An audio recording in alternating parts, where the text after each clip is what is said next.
dans le livre de la Genèse, au chapitre 6, et on pourrait lire à partir du verset 14, pour se le mettre dans le contexte, on va continuer à partir du verset 17, mais là on voit les instructions de l'Éternel à Noé. Fais-toi une arche de bois de gopher. Tu disposeras cette arche en cellules et tu l'enduiras de poids en dedans et en dehors. Voici comment tu la feras. L'arche aura 300 coudées de longueur, 50 coudées de largeur et 30 coudées de hauteur. Tu feras à l'arche une fenêtre que tu réduiras à 1 coudée en haut. Tu établiras une porte sur le côté de l'arche et tu construiras un étage inférieur, un second et un troisième. Et moi, je vais faire venir le déluge d'eau sur la terre pour détruire toute chair ayant souffle de vie sous le ciel. Tout ce qui est sur la terre périra. Mais j'établis mon alliance avec toi. Tu entreras dans l'arche, toi et tes fils, ta femme et les femmes de tes fils avec toi. De tout ce qui vit, de toute chair, tu feras entrer dans l'arche 2 de chaque espèce, pour les conserver en vie avec toi. Il y aura un mâle et une femelle, des oiseaux selon leur espèce, du bétail selon son espèce, et de tous les reptiles de la terre selon leur espèce. 2 de chaque espèce viendront vers toi, pour que tu leur conserves la vie. Et toi, prends de tous les aliments que l'on mange, et fais-en une provision auprès de toi, afin qu'ils te servent de nourriture ainsi qu'à eux. C'est ce que fit Noé. Il exécuta tout ce que Dieu lui avait ordonné. L'Éternel dit à Noé, entre dans l'arche, toi et toute ta maison, car je t'ai vu juste devant moi parmi cette génération. Tu prendras auprès de toi 7 couples de tous les animaux purs, le mâle et sa femelle, une paire des animaux qui ne sont pas purs, le mâle et sa femelle, 7 couples aussi des oiseaux du ciel, mâles et femelles, afin de conserver leur race en vie sur la face de toute la terre. Car encore 7 jours, et je ferai pleuvoir sur la terre 40 jours et 40 nuits, et j'exterminerai de la face de la terre tous les êtres que j'ai faits. Noé exécuta tout ce que l'Éternel lui avait ordonné. Noé avait 600 ans lorsque le déluge d'eau fut sur la terre. Et Noé entra dans l'arche avec ses fils, sa femme et les femmes de ses fils, pour échapper aux eaux du déluge. D'entre les animaux purs et les animaux qui ne sont pas purs, les oiseaux et tout ce qui se meut sur la terre, il entra dans l'arche auprès de Noé, 2 à 2, un mâle et une femelle, comme Dieu l'avait ordonné à Noé.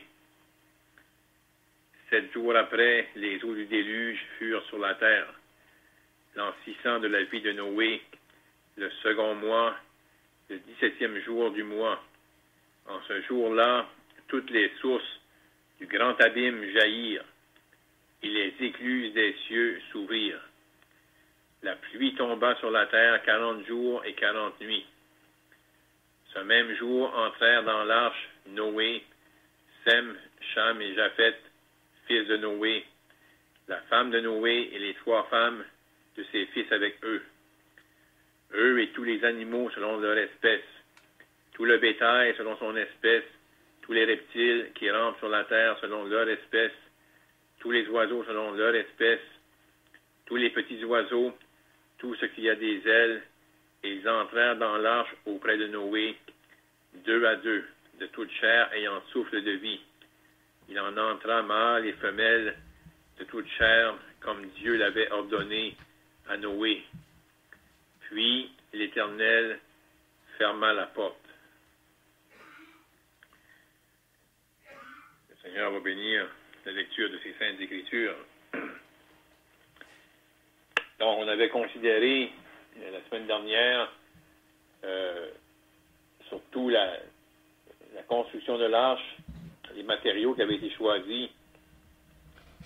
Et j'ai essayé de trouver de l'information et vraiment, ici, le bois de gopher, on n'a pas beaucoup d'informations, puis apparemment que ce mot-là est seulement utilisé une fois dans l'Ancien Testament. Donc, même ceux qui étudient la Bible et qui essayent d'avoir la signification de ce mot-là, ils ont de la difficulté. Parfois, c'est que le même mot est trouvé ailleurs dans la Bible, dépendant du contexte, ils peuvent avoir une idée, mais du moins, ce qu'on peut dire, c'est que ce bois-là était un bois qui avait été choisi par Dieu et un bois que Noé connaissait et le bois qui était adéquat pour la construction de l'arche. Qu'est-ce qui est ses caractéristiques, on va dire physiques, qui pouvait supporter la tempête, était là, mais ce qu'on pouvait voir à l'œil était caché du fait qu'on mettait du poids à l'extérieur et à l'intérieur de l'arche. Mais l'arche avait été conçue, ça voulait dire les plans de l'arche avaient été conçus par Dieu, par l'Éternel. C'est lui qui était l'architecte. C'est lui qui, vont prédire, qui avait fait le plan. Puis Noé a exécuté. C'est clair dans le passage comment, dans quel contexte que l'arche a été construite, dans des jours où, si on l'a vu aussi dans les semaines passées, comment la condition était terrible sur la terre. Et Noé a construit l'arche, il a exécuté, il a fait exactement comme que Dieu l'a dit. Là, au verset 17, on peut voir comment, après avoir donné les instructions à Noé, le message de l'Éternel est clair envers Noé. Et moi, je vais faire venir le déluge d'eau sur la terre. Donc, un grand jugement qui allait venir. Et certainement, comme on a considéré, la conduite à Noé était bien différente de la conduite des autres. Noé marchait avec crainte devant Dieu. Noé marchait d'une manière intègre. Puis, sûrement que dans la prédication de Noé faisait référence, si on le questionnait, qu'il y a un jugement qui vient. Dieu est patient. Comme qu'on peut lire même dans l'Épître de Pierre, au chapitre 1 Pierre, chapitre 3, la patience de Dieu se prolongeait au temps de Noé. Dieu était très patient. Mais il y a eu un jour où là, Dieu dit vraiment, le déluge va venir. Et là, quand on lit ceci, mais vraiment, il s'est écoulé du temps, plusieurs années. Parce qu'on a lu au début du chapitre 6 que ça nous dit, car l'homme n'est que chair et ses jours seront de 120 ans. Et ceci faisait possiblement référence au moment où ça a été dit qu'il restait environ 120 ans avant que le déluge vienne. Et là, Noé a construit l'arche. Puis là, on va arriver, on va peut-être le considérer ce soir, parce que l'Éternel va dire à Noé que dans 7 jours, le déluge va venir. Donc, on était vraiment prêts. L'arche était construite et l'Éternel fait une alliance avec Noé. comment que cette alliance-là est faite avec lui. Puis, on va voir aussi comment, dans les circonstances, c'est triste de penser que lorsque on faisait référence à un jugement qui venait, il n'y a pas de personne qui s'est réveillée à cette réalité-là. Mais il y a eu un témoignage qui a pris place là lorsque on a vu venir des animaux. L'Éternel avait dit à Noé que 2 de chaque espèce viendront vers toi. C'est pas Noé qui a eu la tâche de ramasser les animaux. Les animaux sont venus vers lui. Et ils ont rentré 2 par 2, mâles et femelles. Vraiment, c'est l'Éternel qui les a amenés là. L'Éternel qui voulait conserver la race. Et là, il avertit Noé, il reste vraiment peu de temps avant le déluge. Il les invite à rentrer. Et puis le dernier verset qu'on a lu, comme que l'Éternel l'avait dit, 7 jours après, la pluie est venue. C'est dans ce jour-là que Noé est entré et que on a pu lire la porte a été fermée. C'est l'Éternel qui a fermé la porte sur lui. L'Éternel était au contrôle. L'Éternel avait annoncé qu'un jugement allait venir et éventuellement, après un temps de patience, le jugement est venu.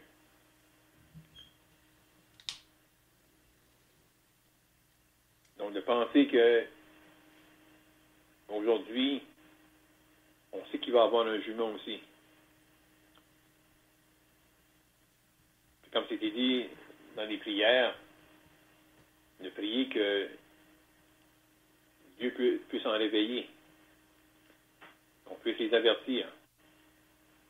Les avertir qu'il y a un jugement qui vient.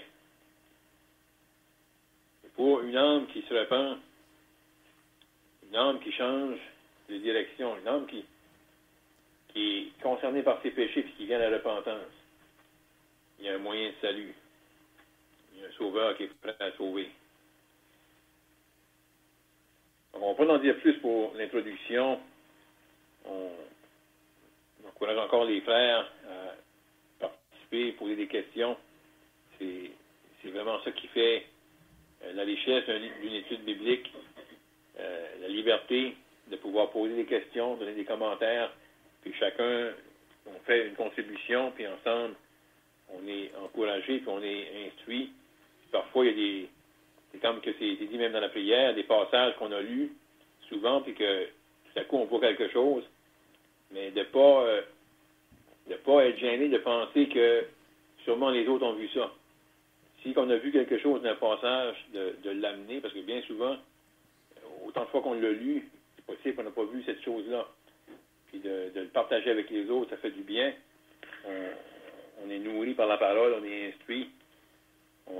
Donc, on encourage les frères à participer par des questions, des commentaires, que ce soit, on pourrait tous être bénis par l'étude de la parole de Dieu.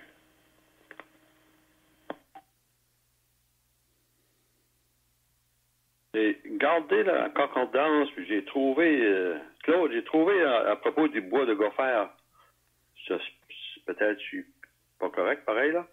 C'est un arbre que l'on suppose être le cèdre ou le cyprès. On sait que le cèdre, c'est un matériau qui est durable. Puis le poids, c'est des bitumes.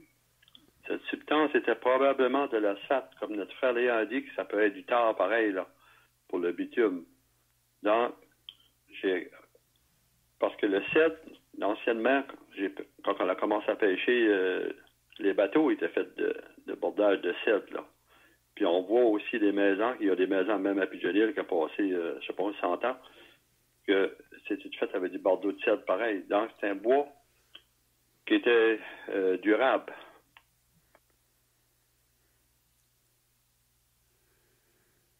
Oui, une chose qu'on peut remarquer que Noé a exécuté exactement ce que Dieu lui a dit.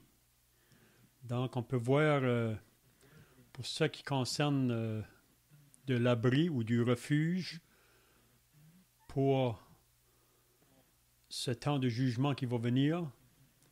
On voit que c'est vraiment Dieu qui a tout pourvu, même en ce qui concerne les mesures de l'arche, tous les détails. On ne voit pas que Noé a eu des pensées à mettre là-dedans. Donc, encore aujourd'hui, si que on apporte le message de l'Évangile, vous savez que pour beaucoup de personnes, ils peuvent voir ça comme une folie. Parce que l'homme raisonne ou l'homme a ses propres pensées. Mais quand ça vient au salut de Dieu, il faut nous soumettre à ce que Dieu nous dit dans sa parole. C'est un peu la même chose ici. Noé devait se soumettre exactement à faire comme Dieu lui avait dit. Parce que si Noé avait voulu placer sa sagesse humaine ou ses pensées, on pense dans l'arche, il y avait seulement une porte. Mais peut-être, selon la sagesse humaine, ça ne fait pas de sens, juste une porte.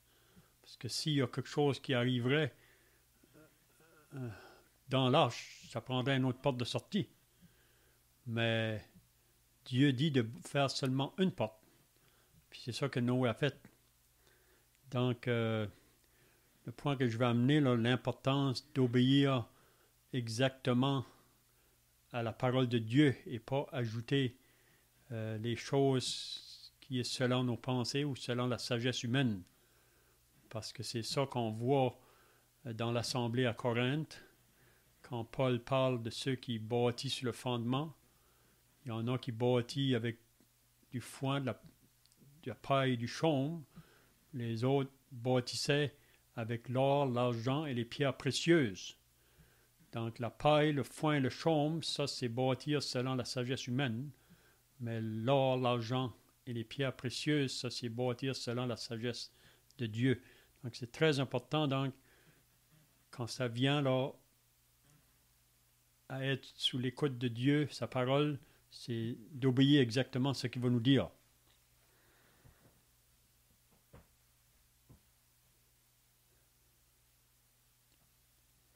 Comme tu viens d'être dit, c'est que ce qui avait été dit à Noé, ça lui avait été révélé. Justement, c'est pas Noé, par sa connaissance ou par son discernement, qui voyait qu'il y avait un jugement qui venait. C'est Dieu qui lui a révélé, puis c'est Dieu qui lui a révélé la construction de l'arche. Donc Noé, sûrement humilié ou humble par rapport à ça, du fait que c'est Dieu qui se révèle, il va justement exécuter tout ce qui lui a été révélé. Parce que ça ne venait pas de l'homme. Ça venait de Dieu. Dieu qui était souverain. Dieu qui était omniscient. Puis c'est Dieu qui révèle. De la même manière, comme ça vient d'être dit, en ce qui concerne le salut, le message de l'Évangile, c'est pas quelque chose qu'on a conçu. C'est quelque chose qui nous a été révélé. Puis, on va juste, lorsqu'on va annoncer l'Évangile, on retransmet dans sa pureté, dans son intégrité, qu'est-ce qui lui a été révélé.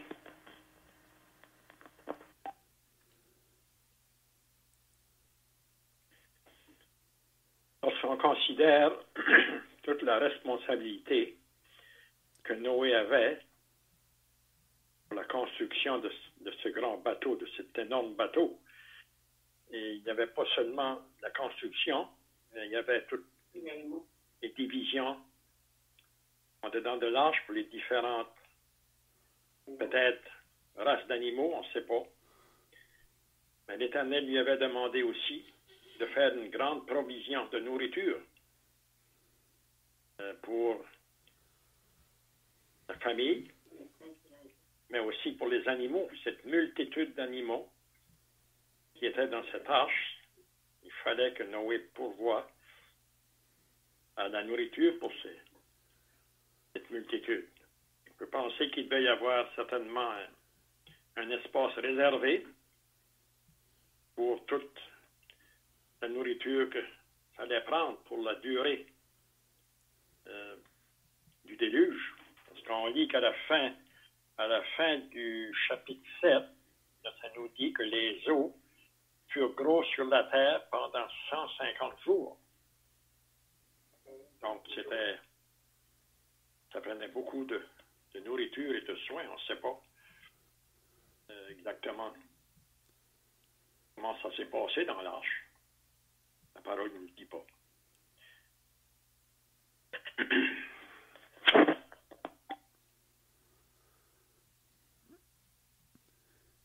C'était tout quelque chose aussi pour Noé, là, de penser qu'il devrait entrer dans cette tâche. Puis comme qui a été dit, Noé, par ce que Dieu lui a dit, avait un discernement qu'ils ne vont pas seulement être là une journée dans l'arche. Donc on parle du confinement aujourd'hui. On est confiné des fois 2 semaines. Des fois on peut trouver cela. Mais Noé a vraiment été confiné dans cette arche-là. Vous savez que c'est 1 année entière qui ont été dans l'arche. Même plus, un peu plus. Donc, comme qui vient d'être dit, il fallait que tout soit planifié pour les animaux, pour la nourriture.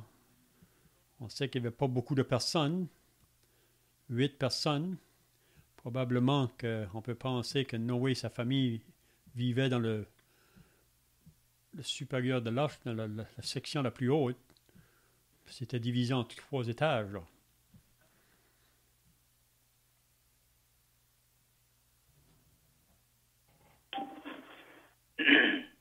J'aimerais dire un mot sur la porte. Parce que, comme notre frère, dans son introduction ce soir, a dit, il a fini avec cette parole-là, l'Éternel ferma la porte. Mais une porte dans un bâtiment, c'est quelque chose qui est tellement commun qu'on n'en prend pas garde. Mais si on se dirige vers un bâtiment quelconque aujourd'hui pour un service, on rentre dans le stationnement, la première des choses qu'on regarde, c'est où est la porte. La porte nous parle d'une liberté. La porte veut nous dire qu'on peut entrer par la porte et on peut en sortir. On est libre, on a libre accès au bâtiment. On a la possibilité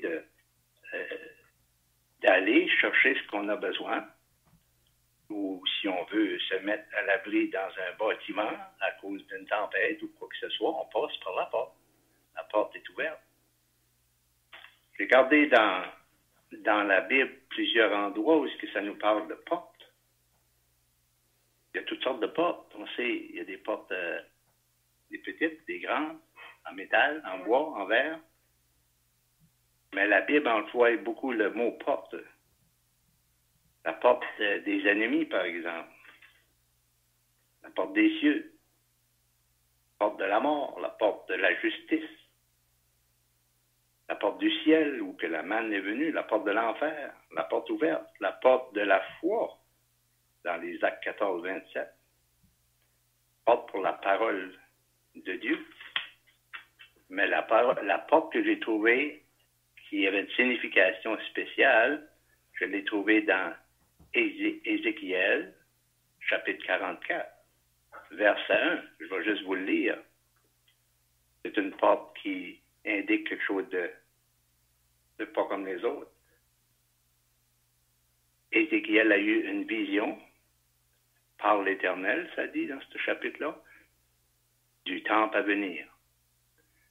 Du temple céleste, où ce que notre Seigneur est assis maintenant, présentement, dans les cieux.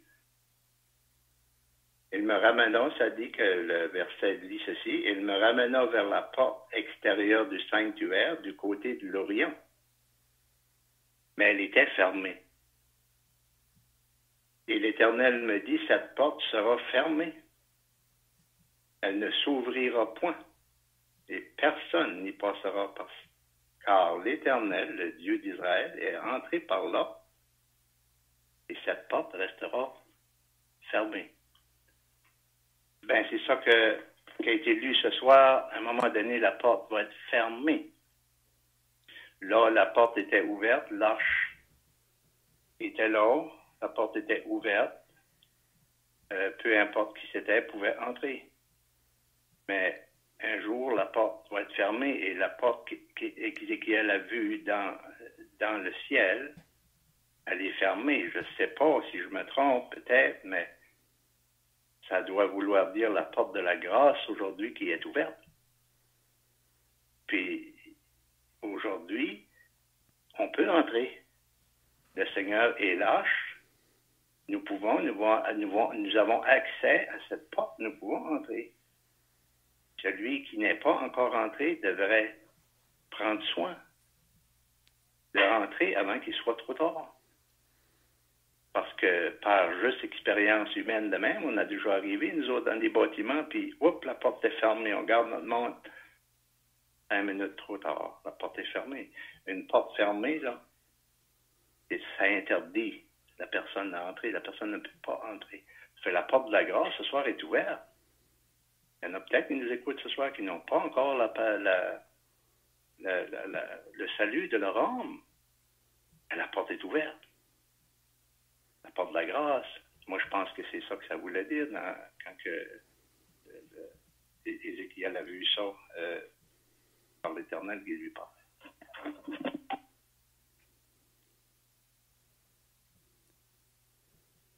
Oui, puis l'idée d'une porte, ça représentait vraiment, même Dieu pouvait voir une figure dans cette porte, cette seule porte pour entrer dans l'arche. Il pouvait voir son fils un jour qui allait venir. Puis Jésus a dit, « Je suis la porte. Si quelqu'un entre par moi, il sera sauvé. » Donc, il n'y a pas d'autre porte. Il y a seulement une porte pour être sauvé. Puis Jésus a dit que c'est lui qui est la porte. Comme qui vient d'être dit, on lit dans Luc au chapitre 13, après qu'on a demandé à Jésus là, s'il va voir que peu de gens qui vont être sauvés, Jésus a dit, efforcez-vous d'entrer par la porte étroite. Car je vous le dis, beaucoup chercheront à entrer et ne le pourront pas. Quand le maître de la maison se sera levé, il aura fermé la porte. Vous qui êtes en dehors, vous commencerez à dire, Seigneur, Seigneur, ouvre-nous. Il va dire, je ne sais pas d'où vous êtes. Donc, comme qui vient d'être dit, c'est maintenant le temps favorable. C'est aujourd'hui le jour du salut. Je parlais avec une personne hier, puis elle comprend tout à propos du message de l'Évangile, mais elle m'a dit, honnêtement, moi, je n'ai pas encore entré. Moi, je ne suis pas encore sauvé. Mais j'ai dit, c'est aujourd'hui. C'est un appel d'urgence parce qu'on ne sait pas si demain nous serons là. Donc, c'est pour ça qu'il faut arriver dans cette réalité-là que c'est urgent, le salut. Il ne faut pas attendre à demain. Donc, c'est vraiment, pour moi, une bonne application ici concernant la porte, là.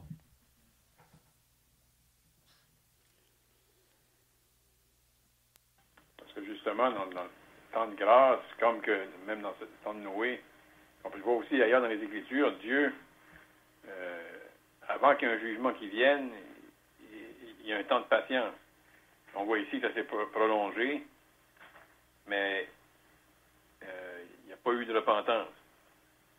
On pense du temps des gens de Ninive qui sont repentis suite à la prédication de Jonas. Jonas avait un message simple, un message clair. 40 jours et la ville de Ninive est détruite. Puis il a prêché le message. Là, il y a eu un résultat, il y a eu de la repentance. Le peuple a pris au sérieux l'avertissement qu'un jugement allait venir. Il y a eu une repentance. Puis le jugement n'est pas venu sur eux suite à leur repentance. C'est la même chose aujourd'hui. Aussi longtemps que la personne demeure dans l'endurcissement face à ses péchés, puis face à Dieu, le moyen de salut, la porte, c'est invisible, c'est caché. lorsqu'un pécheur vient à la repentance, Dieu révèle le salut. Pourtant, la porte, le salut pouvait être si près, mais semble être voilé jusqu'au moment que le pécheur se repent.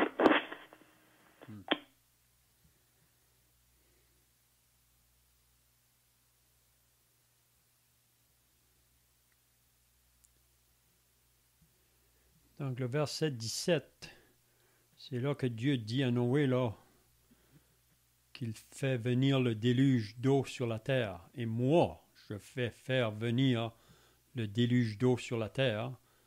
Puis il nous dit pour détruire toute chair ayant souffle de vie sous le ciel, tout ce qui est sur la terre périra. Donc c'est tout un jugement qui est venu sur la terre à ce moment-là. Parce que la raison, c'est parce que l'homme refuse de se repentir de sa voie de péché. Comme qui a été dit, Dieu annonce le jugement, mais il ne va pas l'exécuter tout de suite, le jugement. Il va laisser un temps pour que l'homme se repente, pour que l'homme écoute le message de Noé, puis qu'il se mette d'accord avec ce message-là. Puis Dieu va laisser assez de temps. Mais c'est triste à dire, comme le frère vient de dire, Jonas a prêché 3 jours dans la ville de Ninive, 120 000 personnes s'est repenties. Ils ont obéi à la prédication de Jonas. Mais Noé, lui, c'est là qu'on voit que ça prenait toute une persévérance, là. Pendant 100 ans, il a prêché le message, puis il y a seulement lui et sa famille qui ont été épargnés du déluge. Puis aujourd'hui, quand je lisais le passage, on est beaucoup arrêté sur Noé, mais c'est bien de penser aussi à sa famille. À la femme de Noé, ça ne mentionne pas son nom, mais la femme de Noé a dû prendre sa propre décision. Je ne crois pas que c'est Noé qui l'a forcé pour entrer dans l'arche. Même ses garçons, ses 3 garçons, puis leur femme. Vous savez, de s'identifier avec Noé et l'arche face à ce monde corrompu, ça apportait beaucoup de moquerie, là, de raillerie, vraiment, envers ceux qui s'identifiaient à Noé et à l'arche. Donc, on peut penser à la femme de Noé. Si elle a pris position avec Noé, elle était prête à supporter l'opprobre, le mépris du monde alentour. Parce que on peut s'imaginer une famille devant toute cette génération pervers. Puis c'est la même chose avec ses fils. Donc, qu'est-ce qu'on apprend ici aussi? Que Dieu prend plaisir de sauver une famille. Mais c'est chacun personnellement qui prend sa décision. Vous savez que l'islam ou le Coran, il parle aussi de Noé avec ses fils, mais d'après eux, il y a un de ses fils qui a péri dans le déluge. Mais ici, on ne voit pas les fils de Noé qui ont péri dans le déluge. Donc, c'est juste pour dire que chacun était responsable de répondre à l'appel de Noé, même sa propre famille. Parce qu'on ne peut pas forcer ça sur nos enfants ou même sur notre femme. Il faut que chacun réponde à l'appel.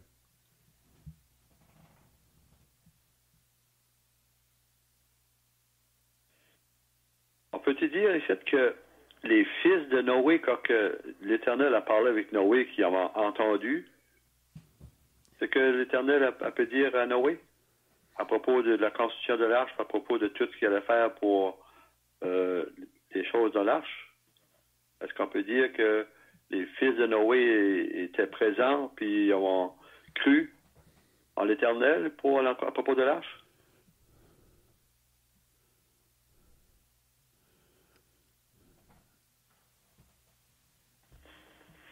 Ça dépend peut-être. On n'est pas sûr exactement à quel moment, en tout cas, moi, je ne suis pas sûr à quel moment que l'Éternel l'a dit à Noé. Comme on a mentionné dans l'introduction, lorsqu'il dit à propos des jours de l'homme selon le 120 ans, c'est comme s'il y a un décret qui reste 120 ans avant que le déluge vienne. Puis, mais à quel moment que Dieu l'a dit à Noé, puis est-ce que ses fils étaient nés? Parce qu'on sait que ses fils, son plus vieux fils avait 100 ans au déluge. C'est pour ça qu'on lit ça, qu'à 500 ans, Noé a engendré Sem, Cham et Japheth. Mais les 3 fils sont pas nés de la même année. Mais la façon que c'est écrit, c'est pour dire que son premier fils est né 100 ans avant le déluge. Mais à quel moment que l'Éternel le dit à Noé, puis que la construction de l'arche a commencé, on sait que ça a pris beaucoup de temps. C'était un bateau qui était immense, puis c'est pas comme que on n'a pas les outils qu'on a aujourd'hui. Malgré que les hommes étaient vraiment débrouillards dans ce temps-là, mais c'était couper toutes les arbres, faire la construction, c'était immense. C'était toute une construction. Mais c'est possible que si ses fils étaient là, qu'ils étaient jeunes, mais possiblement que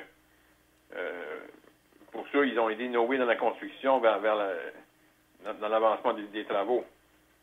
Mais c'est dur à dire si qu'ils étaient là, mais peut-être que d'autres frères ont des idées là-dessus.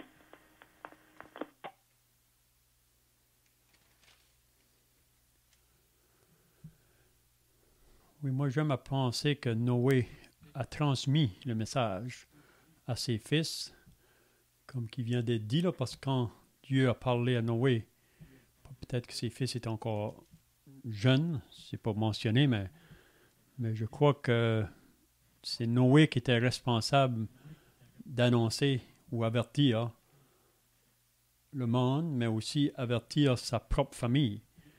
C'est un peu comme avec Adam et Ève. Dieu a parlé premièrement à Adam pour ce qui concerne de ne pas manger l'arbre au milieu du jardin, parce que le jour où il allait en manger, il mourrait, parce que sa femme n'était pas encore à côté de lui à ce moment-là, il n'était pas encore créé. Puis c'est probablement Adam qui aura apporté le message à sa femme de ce que Dieu avait annoncé. Mais qu'est-ce qu'il y a de beau, c'est que ses fils ont dû agir par la foi, comme leur père, puis la mère aussi, vraiment.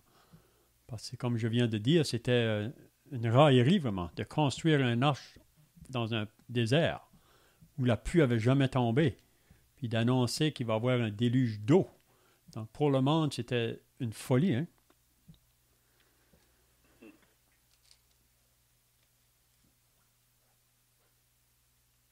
Mais on peut penser que l'histoire de l'arche et de Noé, c'était vraiment comme l'ombre des choses à venir. Mm-hmm. Lorsqu'on lit à propos des 2 chemins,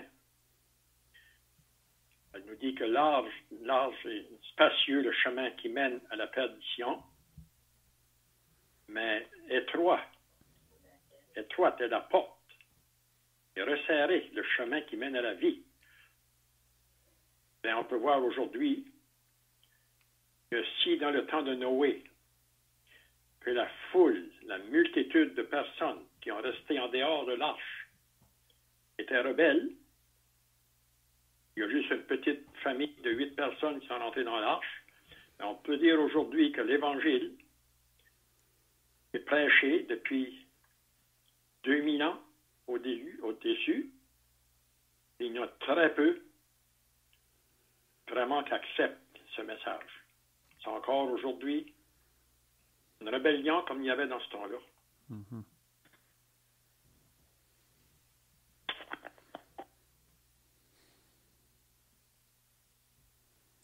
Parce qu'il y a beaucoup de monde qui ne veulent pas rentrer dans l'arche. Pensons au Seigneur Jésus-Christ, qui a donné sa vie à la croix du Calvaire, puis il y a beaucoup de monde qui ne croient pas, qui ne veulent pas venir pour être sauvés. Ils ne veulent pas, comme une illustration, qu'ils ne veulent pas rentrer dans l'arche.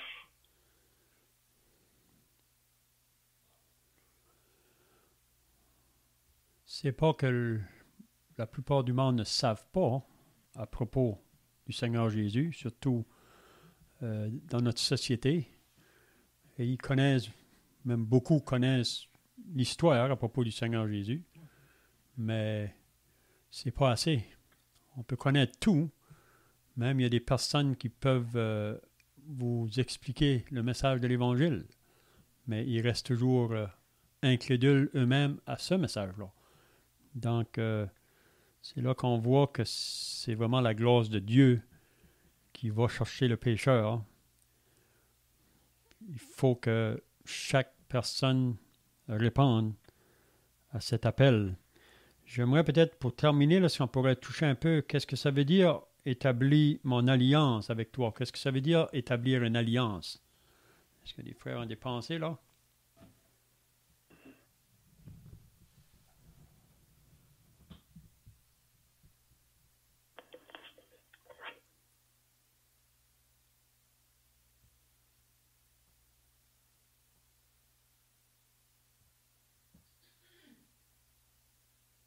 Je vois qu'il y a un aspect ici, comme on sait qu'avec Noé, il va y avoir une nouvelle dispensation.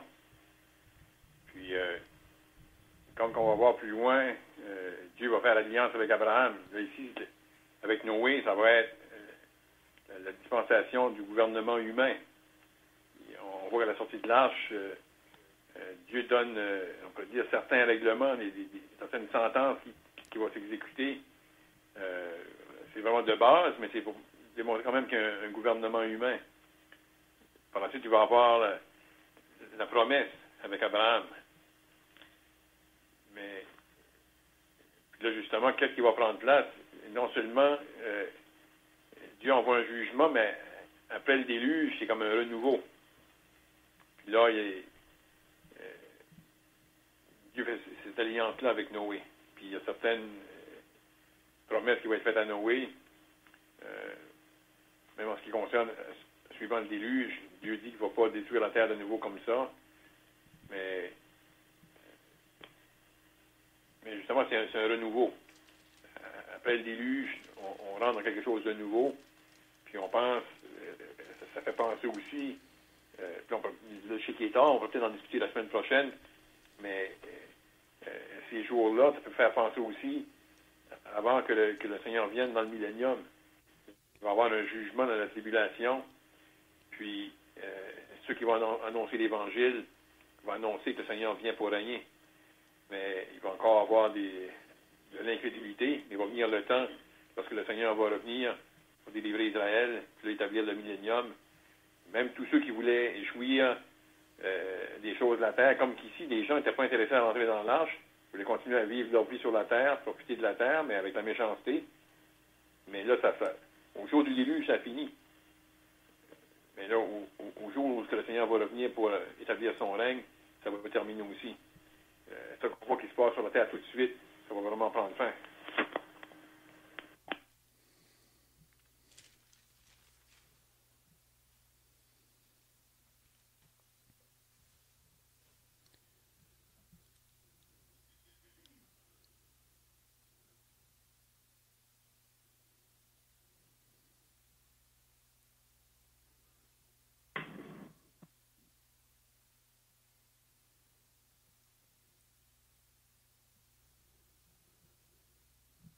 Donc, quand Dieu fait une alliance, lui ne va jamais faillir à cette promesse. Donc, c'est pour ça que à qui il fait alliance, la personne devrait agir, c'est par la foi vraiment, mais c'est sur ce que Dieu a dit. Dieu a fait l'alliance, donc je crois à cette alliance-là, je me soumets à cette alliance-là. Aussi longtemps que l'homme va marcher selon l'alliance que Dieu a faite, la promesse qu'il a faite, il va être en règle avec Dieu. Hein? Plusieurs alliances qui ont été faites dans la parole de Dieu.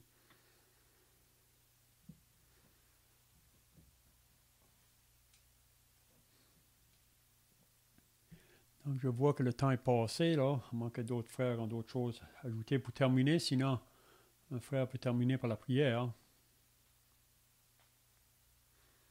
Notre Dieu et notre Père, nous voulons maintenant terminer par la prière, nous réalisant que ta parole est une lampe à nos pieds, une lumière sur notre sentier.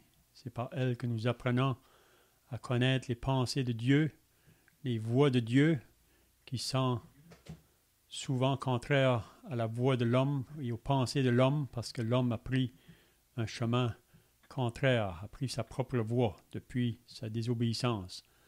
Donc on veut te remercier pour ce temps que nous avons passé ce soir sous l'écoute de ta parole et comme qu'on a pu voir concernant Noé face à ce que Dieu lui a ordonné, il a fait exactement ce qu'il lui a dit. Donc en ce qui concerne l'alliance que Dieu a fait avec lui, c'est que Noé devait obéir à cette alliance-là parce que Dieu ne pouvait jamais manquer à cette promesse. Donc nous voulons nous remettre à toi pour le reste de cette soirée. Bénis tous ceux qui étaient présents. Sois avec nous au nom du Seigneur Jésus. Amen.